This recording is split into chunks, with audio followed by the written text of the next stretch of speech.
साथियों नमस्कार। आज की पाठशाला में आप सभी का स्वागत है। साथ ही गुरुजी ज्ञान क्लासेस में आपका स्वागत है। तो साथियों आज हम शिक्षा मनोविज्ञान से आज बहुत ज़्यादा एमसीक्यू क्वेश्चन देखेंगे जो कि आगामी परीक्षा के लिए बहुत ज़्यादा महत्वपूर्ण है। तो साथियों शुरुआत करते हैं फटाफट। आज जो क्वेश्चन का क्रम होगा 71 से आगे के लिए होगा।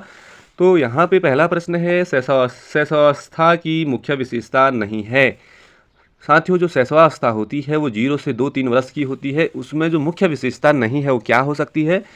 तो ये जो ऑप्शन नंबर डी है लास्ट वाला, चिंतन की प्रक्रिया, ये शैशवावस्था की मुख्य विशेषता नहीं है। बाकी सीखने की प्रक्रिया में तीव्रता होती है, जिज्ञासा की प्रवृत्ति होती है और अनुकरण द्वारा सीखने की प्रवृत्ति, ये सब शैशवावस्था की विशेषताएं हैं। नहीं पूछेगा तो चिंतन की जो प्रक्रिया है यह राइट आंसर है। बढ़ते हैं साथियों प्रश्न संख्या अगला 72 पे। मैकडूगल के अनुसार मूल प्रवृत्ति जिज्ञासा का संबंध संवेग कौन सा है? तो साथियों बहुत ज़्यादा इंपॉर्टेंट है ये भी। मैकडूगल के अनुसार मूल प्रवृत्ति जिज्ञासा का संबंध संवेग कौन सा है? जिज्ञासा। तो साथियों यहाँ पे ऑप्शन है, 4 ऑप्शन है जो इसका राइट आंसर है कि जो मूल प्रवृत्ति जिज्ञासा है उसका संबंध किससे है? तो ये ऑप्शन नंबर सी हो जाएगा, आश्चर्य से। आश्चर्य इसका राइट आंसर है। बढ़ते साथियों अगली प्रश्न संख्या पे। किस मनोवैज्ञानिक के अनुसार विकास एक सतत और धीमी प्रक्रिया है? तो कौन मनोवैज्ञानिक थे जिन्होंने कहा कि विकास एक सतत और धीमी प्रक्रिया है? तो साथियों इसका जो राइट आंसर है ऑप्शन नंबर डी हो जाएगा, हरलॉक।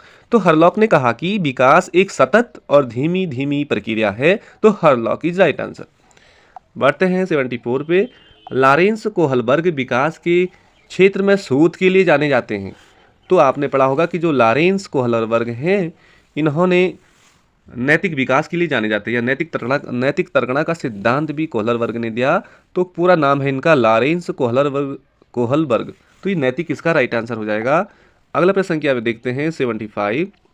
बिग व हेट किसकी विशेषताओं को सर्वोत्तम रूप से व्यक्त करने वाला एक शब्द है? परिवर्तन शारीरिक, सामाजिक और मनोवैज्ञानिक होता है। तो विग व हेट ने कहा ये किस में होता है ये? तो परिवर्तन शारीरिक, सामाजिक और मनोवैज्ञानिक होता है। तो ये किशोरावस्था के लिए राइट हो जाएगा, किशोरावस्था। अगले है साथियों प्रश्न संख्या अगला कि व्यक्तिगत शिक्षार्थी एक दूसरे से भिन्न होते हैं। तो किसमें होते हैं? व्यक्तिगत जो विद्यार्थी होते हैं एक दूसरे से अलग होते हैं, किसमें हो सकते हैं? तो ये विकास की दर में ये एक दूसरे से अलग हो सकते हैं, विभिन्न हो सकते हैं। अगला प्रश्न संख्या 77। मानव विकास कुछ विशेष सिद्धांतों पर आधारित है। निम्न में से कौन सा मानव विकास का सिद्धांत नहीं है? तो साथियों मानव विकास सिद्धांत के अंतर्गत कौन कौन से सिद्धांत आते हैं? जैसे प्रतिवर्ती का सिद्धांत आता है, सामान्य से विशिष्ट की ओर आता है, अनुक्रमिकता का सिद्धांत आता है, केवल जो निरंतरता ये मानव विकास का सिद्धांत नहीं है। बढ़ते हैं साथियों अगली प्रश्न संख्या पे कि विकास कभी न समाप्त होने वाली प्रक्रिया है। देखिए बहुत अच्छा स्टेटमेंट है, विकास कभी न समाप्त होने वाली प्रक्रिया है। यह विचार किससे संबंधित है? अब देखिए विकास कभी न समाप्त होने वाली प्रक्रिया है, अर्थात विकास पूरा जीवन पर चलने वाली प्रक्रिया है। तो यह किस से संबंधित है? तो ये हो जाएगा ऑप्शन नंबर डी, निरंतरता का सिद्धांत से संबंधित है, निरंतरता का सिद्धांत से संबंधित है। बढ़ते हैं साथियों प्रश्न संख्या अगला पे 79। यहाँ पे लिखा है कि निचली कक्षाओं में खेल पद्धति मूल रूप से आधारित है। जो नीचे की कक्षाएं हैं वहाँ पे खेल पद्धति मूल रूप से किस पे आधारित है? तो ये है इसका सटीक आंसर पहला, विकास एवं बुद्धि के मनोवैज्ञानिक सिद्धांतों पर। विकास एवं बुद्धि के मनोवैज्ञानिक सिद्धांतों पर ही निचली कक्षाओं में खेल पद्धति आधारित है। बढ़ते साथियों अगले प्रश्न संख्या पे। अगला प्रश्न है यहाँ पे, विकास एवं बुद्धि के मनोवैज्ञानिक सिद्धांतों पर बालक का विकास परिणाम है। साथियों ये क्वेश्चन अगला है कि बालक का विकास परिणाम है। तो बालक का जो विकास परिणाम है वो किसका है? आप सभी ने पढ़ा है, वंशानुक्रम तथा वातावरण की अंत प्रक्रिया का परिणाम है। बालक का जो विकास है वो वंशानुक्रम तथा वातावरण की इन दोनों का बहुत प्रभाव पड़ता है बालक के विकास में। बढ़ते साथियों प्रश्न संख्या 81। विद्यार्थियों में सामाजिक विकास विकसित करने हेतु एक अध्यापक को चाहिए कि वह क्या जाने? यदि हमें विद्यार्थियों का सामाजिक विकास करना है तो सबसे पहले अध्यापक को चाहिए कि वह जाने कि विद्यार्थी के सभी पक्षों को, विद्यार्थी के जितने भी पक्ष हैं उनके बारे में अध्ययन करना पड़ेगा अध्यापक के लिए। तो ये राइट आंसर है। अगला है साथियों प्रश्न संख्या 82, शरीर के आकार में वृद्धि होती है क्योंकि, शरीर का जो आकार है उसमें वृद्धि होती है क्योंकि क्या होता है शरीर में, शारीरिक और गत्यात्मक विकास होता है। शरीर में क्या होता है, शारीरिक और गत्यात्मक विकास होने से ही शरीर के आकार में वृद्धि होती है। अगला है साथियों अगले प्रश्न संख्या, मानसिक विकास को प्रभावित करने वाले कारक कौन हैं? तो देखिए मानसिक विकास को प्रभावित करने वाले कारक, पहला वंशानुक्रम, ये भी सही है। परिवार का वातावरण, ये भी सही है साथियों। यदि परिवार की स्थिति अच्छी नहीं होगी, आर्थिक स्थिति अच्छी नहीं होगी, तो उससे मानसिक विकास भी प्रभावित होता है। साथ ही परिवार की जो सामाजिक स्थिति है, तो ये सारे जो तीनों ऑप्शन हैं ये राइट हैं, लेकिन ऑप्शन यहाँ पे डी राइट हो जाएगा। उपरोक्त सभी जो ये चीज़ें हैं इनसे मानसिक विकास कहीं ना कहीं बहुत ज़्यादा प्रभावित होता है साथियों। अगला है 84, सीखने की प्रोजेक्ट विधि किस अवस्था के लिए उपयोगी है? सीखने की प्रोजेक्ट विधि किस अवस्था के लिए उपयोगी है?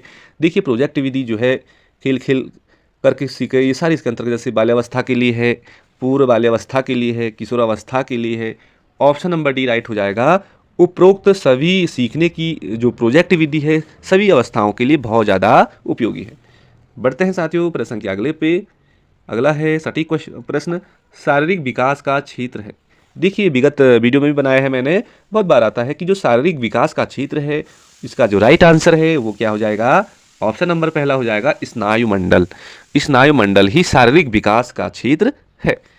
बढ़ते हैं अगले प्रश्न संख्या पे कि बाल्यावस्था होती है, ये कह रहा है कि जो बाल्यावस्था का जो समय होता है कहाँ तक माना गया है, तो यहाँ पे विभिन्न मनोवैज्ञानिकों ने माना है। जो इसका राइट आंसर है विकल्प पे देखें हम, तो ऑप्शन नंबर बी राइट है, 12 वर्ष तक ही बाल्यावस्था होती है। अगला है साथियों 87, विकास में बुद्धि से तात्पर्य है। विकास तो हो ही रहा है, तो विकास में बुद्धि से तात्पर्य है किससे होगा, तो ये आकार में होगा, सोच में होगा, समझ में होगा, कौशलों में वृद्धि होगी।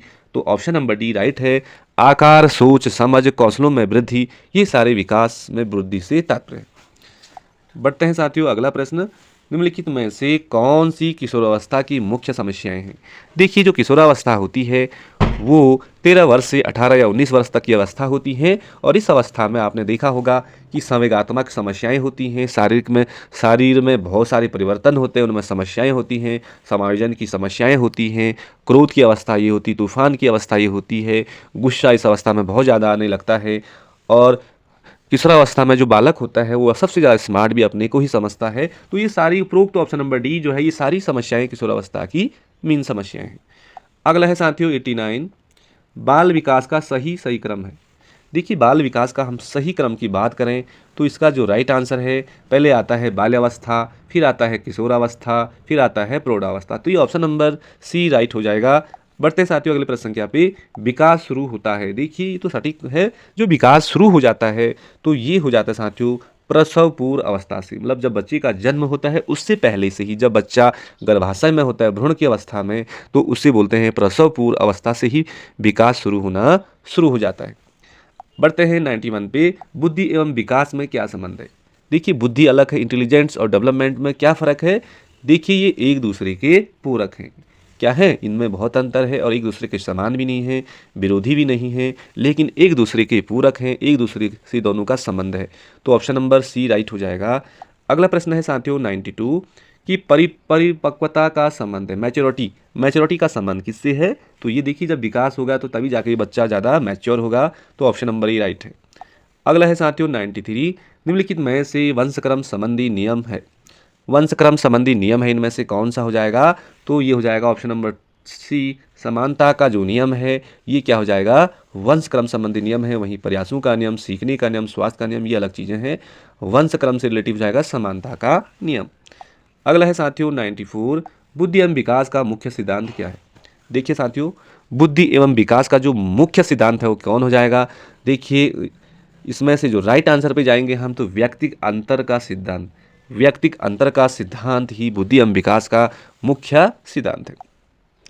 अगला है साथियों किशोरावस्था की अवधि होती है। तो साथियों किशोरावस्था जो होती है कहीं पे 13 से लेकर 18-19 तक है। यहाँ पे ऑप्शन सटीक देखें हम तो 12 से लेकर 19 तक है। पहला ऑप्शन राइट हो जाएगा, किशोरावस्था की अवधि। अगला है प्रश्न संख्या 96, विकास कैसा परिवर्तन है? देखिए विकास कैसा परिवर्तन है, तो इसका जो राइट आंसर है पहला हो जाएगा गुणात्मक। तो विकास कैसा परिवर्तन है, तो ये गुणात्मक इसका राइट हो जाएगा। अगला है साथियों 97, बुद्धि का संबंध किससे है। देखिए, बुद्धि का संबंध किससे है, केवल आकार से है, केवल भार से है, इनमें से कोई नहीं। तो ऑप्शन नंबर राइट हो जाएगा पहला, आकार और भार से ही बुद्धि का संबंध है। आकार व भार से ही बुद्धि का संबंध है। प्रश्न संख्या 98 पे चलते हैं। निम्नलिखित में से कौन सा विकास का सिद्धांत है। देखिए, विकास का सिद्धांत क्या कहा अभी हमने कहा कि जो विकास है वो क्या है, विकास सभी की विकास दर समान नहीं होती। मतलब देखिए, हर बालक का विकास अलग अलग तरीके से होता है, विभिन्नता देखी जाती है विकास में। तो सभी की विकास दर समान नहीं होती है, तो ये करता है उसके पालन पोषण और उस पर निर्भर करता है। अगला है, निम्नलिखित में से कौन सी समस्या समाधान की वैज्ञानिक पद्धति का पहला चरण है। देखिए, यहाँ पे हो जाएगा समस्या के प्रति जागरूकता। समस्या समाधान की वैज्ञानिक पद्धति का पहला चरण क्या है, समस्या के प्रति जागरूकता, इसका राइट आंसर है। और साथियों, आज का लास्ट प्रश्न है 100वां, किस आयुकाल में मानसिक विकास अपनी उच्चतम सीमा पे पहुंच जाता है। तो साथियों, कौन सा आयुकाल है वह, जब मानसिक विकास की हम बात करें तो वह उच्चतम सीमा पे पहुंच जाता है।